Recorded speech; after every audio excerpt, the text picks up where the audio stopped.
Good afternoon, good afternoon. Ito yung ano ko, yung ginagawa ko ngayon bag pala. Bali ito, tinapalan ko tong strap ni sir dito sa bag niya.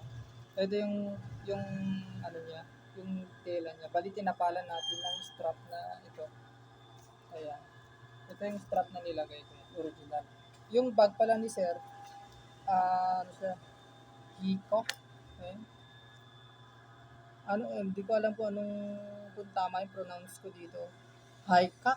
Ayan. Ayan yung ano yan. Mamahaling bag daw kasi ito. Kaya pinapagawa ni Sir.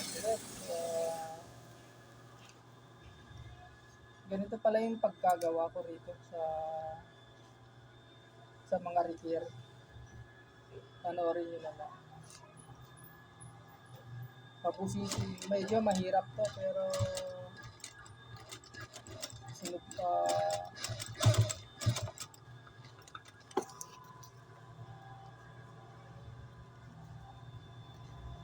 ayun. Ang sira pala ito sa zipper. Sa zipper. So, di sira yung zipper dun sa tapal lang sa strap. Sa may zipper lang yung bali tatapalan natin. Kasi ito may damage. Ito. Bali patapos na siya.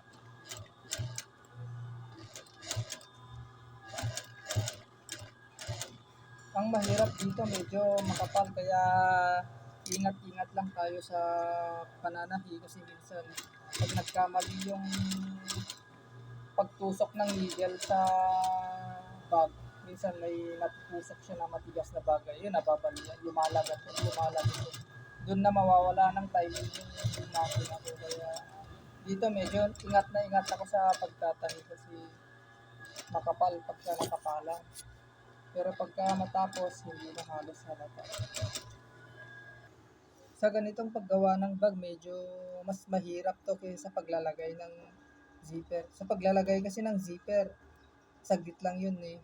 Ang paglalagay kasi ng zipper, salpak lang, basta natanggal na yung zipper niya.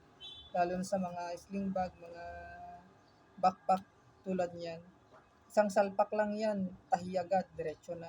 Eh dito sa mga strap na ganito, kailangan talagang mabusisi ka. Saka kailangan din na konting pasensya lalo na pagka may mga lining kasi siya na kailangan ingatan na masira. Saka zipper na pwedeng madamage na sa pagtatahi.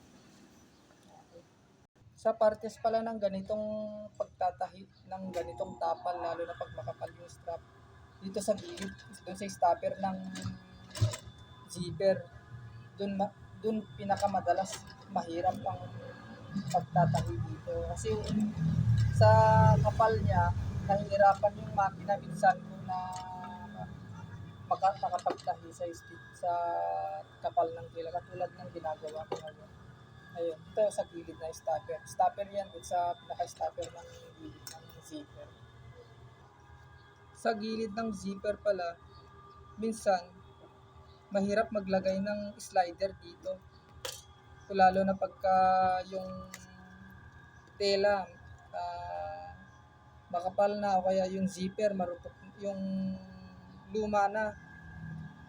Mas sa akin, mas maganda lagyan ng slider yung bago kaysa sa luma. Pag sa luma kasi sobrang lambot, mahirap ilagay yung slider. Minsan nagkaka-trouble, tinatiming ko na lang. Eh, pagka tinatiming, di maiwasan. Iniipit yung yung slider na papalian. Kaya ginagawa ko, pinapalitan ko na lang. Yun ang remedyo ko sa mga ganito. Bali, ingat ako lalo na pag sa masiselan na bag na mamahal. Kaya minsan, di ko rin maano yung slider, napapalitan, nagtataka yung customer, nagiging bago yung slider. Kasi di nila alam, pinapalitan ko. Pero inaano ko na rin sa kanila. Sinasabihan ko na rin na pinalitan ko yung slider kasi hindi na, minsan marupok na sa katagalan. Ito, maayos na. Napalitan na yung strap niya. Bali, tatahi ko na lang itong niya sa loob. Bali, itong niya sa zipper. Maayos na natin napalitan. Kasi ang sira pala nito, punit yan. Ay, yung ginawa ko, tinapalan natin ng ganitong premium quality strap. Ito yung pala yung nilalagay sa mga branded na bag. Ayan, ito yung strap na nilagay natin para mas lalong tumibay siya. At hindi na agad bumigay. Ito, patapos na siya. Bali, double stitch ko na lang yung ano niya. Yung sa may loban niya. Kung saan ako nagtastas, babalik ko na lang sa dati. Para bali double stitch na lang natin ulit at ibabalik yung piping niya para back to original naman yung style niya dati. Hindi lang bumalik sa dati. Hindi halata na dito tayo nagtastas.